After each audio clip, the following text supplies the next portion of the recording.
Et c'est parti pour l'interview économique de TV Finance. On va se plonger dans l'économie mondiale avec vous, Philippe Wechter. Bonjour. Bonjour. Vous êtes directeur de la recherche économique chez Ostrom Asset Management. Merci d'être avec nous. D'abord, direction les États-Unis. Un signal d'alerte selon vous, c'est le marché de l'immobilier qui en replie.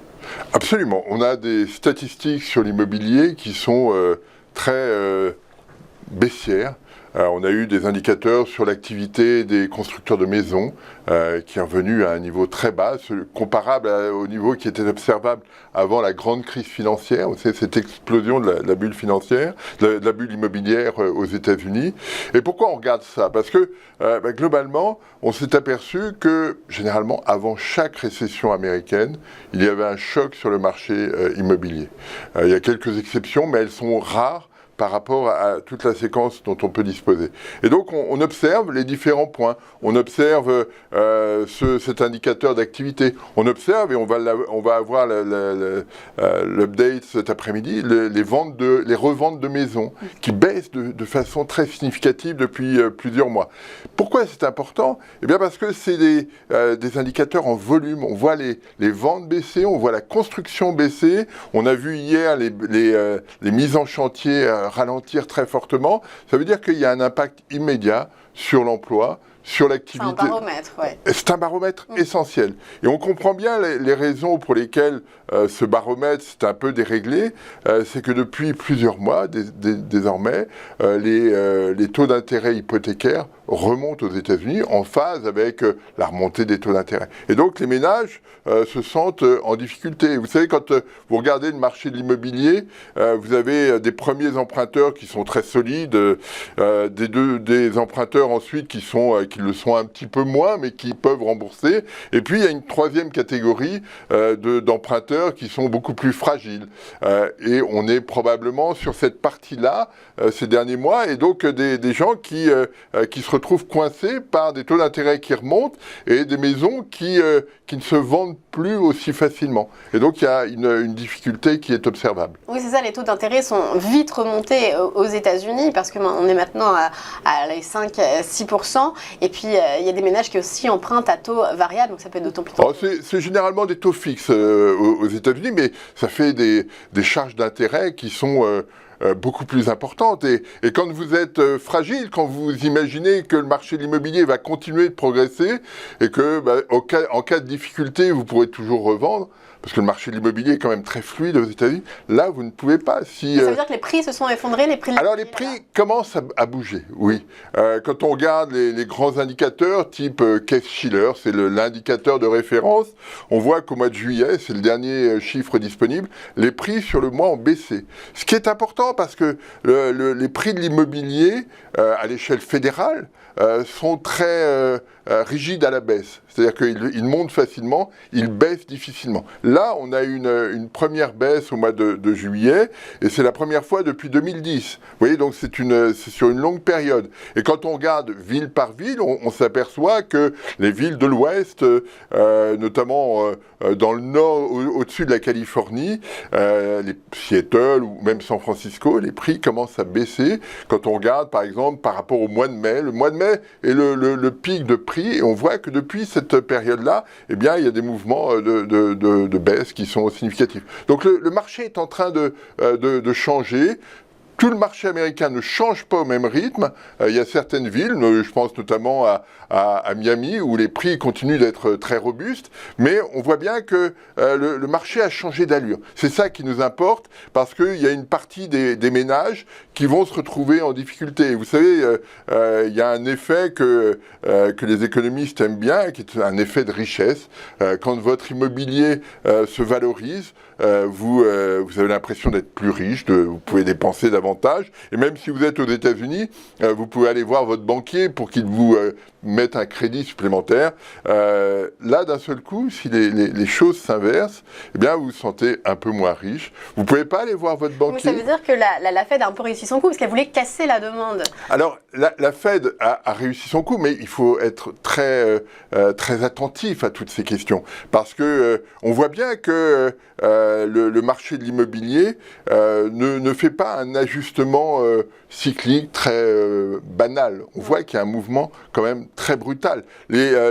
Après la grande crise financière, après la pandémie, le marché s'était emballé de façon spectaculaire et donc là, il est en train de se retourner.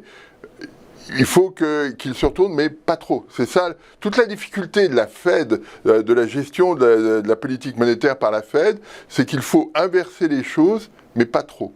Pas brutaliser, etc.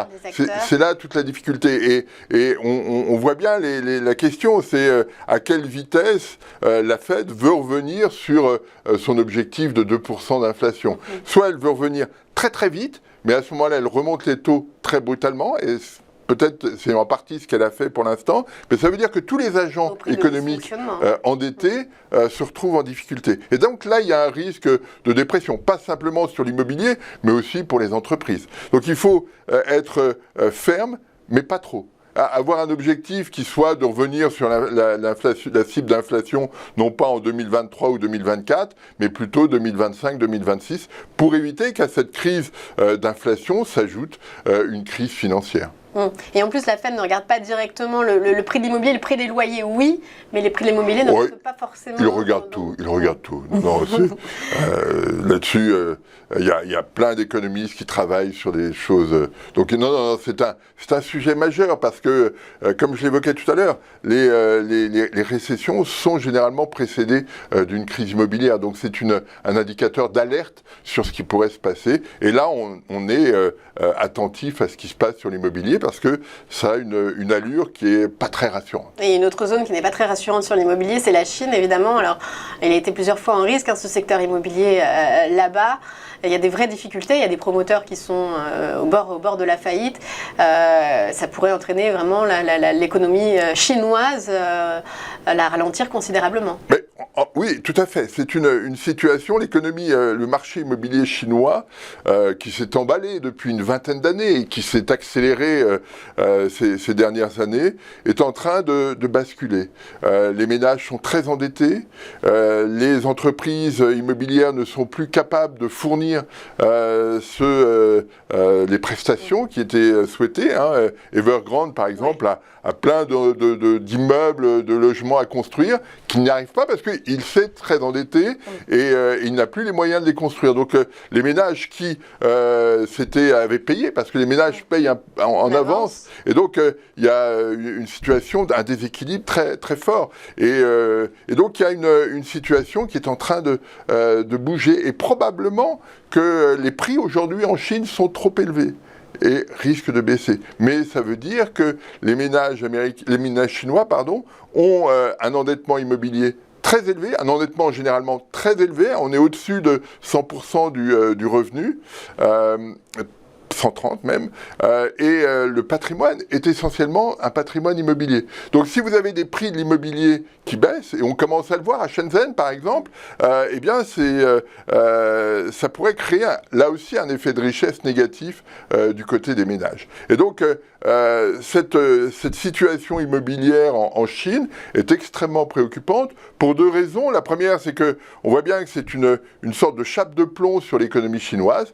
L'immobilier et ses ramifications, c'est 30% du PIB chinois. C'est monstrueux. C'est un peu la même taille que celle de l'immobilier pris sur les mêmes mesures au moment de la fin de la bulle immobilière aux États-Unis en 2007. Donc on voit le poids. Et la Chine ne nous a pas rassurés parce qu'elle a décalé sa publication de PIB. Est-ce que ça peut être une des raisons, le secteur immobilier? Alors, elle n'a pas donné de raison. Elle n'a pas donné de raison. La raison qu'on semble percevoir, c'est qu'il y a le congrès du Parti communiste, et donc il faut peut-être ménager les choses. Le message à côté était très rassurant en disant non, mais tout va bien. Mais ce qui est important dans le cadre aujourd'hui, c'est qu'il y a beaucoup de gens qui vous disent une fois qu'on sera sorti de la politique zéro Covid, tout va redémarrer comme avant. Non. Pour l'instant, on n'en sort pas. Pour l'instant, on n'en sort pas et Xi Jinping ne nous a pas rassurés sur ces questions. Mais même, on voit bien que la préoccupation du Chinois, il y a tout un tas d'enquêtes qui sont menées là-dessus, eh bien, c'est son environnement, et notamment son environnement immobilier, la question de l'emploi, la question de l'emploi des jeunes, et ces questions-là ne sont pas résolues. Et donc, même si on lève la politique zéro Covid, il y aura forcément un effet de rattrapage, mais qui ne sera pas durable. Et donc il faut se mettre en tête que la croissance chinoise sur les 2, 3, 4 années qui viennent va rester aux alentours de 3%. On ne reviendra pas à 5, on ne reviendra pas à 6. Et donc l'effet d'impulsion sur le reste du monde va être beaucoup plus faible que ce qu'on a observé depuis une vingtaine d'années. Et donc là, c'est ce point-là qui aujourd'hui me paraît important. Et on voit bien qu'on ne peut pas refaire la même histoire. En 2009, tout le monde s'était endetté, mais aujourd'hui, tout le monde est très endetté. Et donc, on ne peut plus faire exactement les mêmes choses qu'en 2009, après la crise financière. Oui, mais c'est tout un changement de paradigme, le retour de l'inflation aussi, donc 9,9% pour la zone euro, chiffre confirmé. Le pic, il est atteint ou on va encore continuer de progresser? La grande difficulté il y a deux difficultés quand on regarde l'inflation en zone euro. On voit que les prix extérieurs contribuent majoritairement.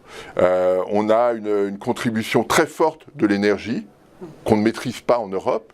On a une contribution très forte des prix alimentaires. L'un plus l'autre, c'est à peu près un peu plus des 2/3 de l'inflation. Donc c'est quelque chose de spectaculaire.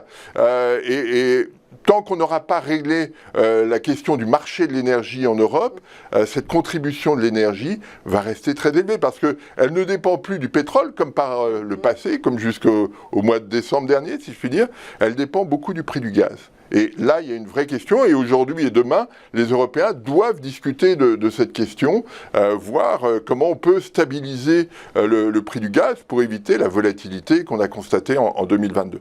Donc ça, c'est le premier point. Le deuxième point, c'est quand on regarde dans le détail tous les prix qui montent, eh bien, on s'aperçoit que de plus en plus de prix augmentent. C'est-à-dire qu'au départ, il y a quelques prix qui montent, et puis là, on voit qu'une grande majorité des prix, même quand on regarde dans un détail très fin, montent de façon importante. Alors, pourquoi c'est important? Ça ne nous donne pas de signaux sur à quel moment sera le pic. Ça nous donne un signal qu'on pourrait appeler un signal Trichet. Vous savez, Jean-Claude Trichet nous disait, le problème avec l'inflation, c'est un peu la question du dentifrice. Une fois qu'on a appuyé sur le tube, on le fait sortir, et pour la faire rentrer, c'est pareil. Là, plus l'inflation se diffuse dans tous les secteurs, plus il sera difficile de la faire revenir aux objectifs de la Banque centrale.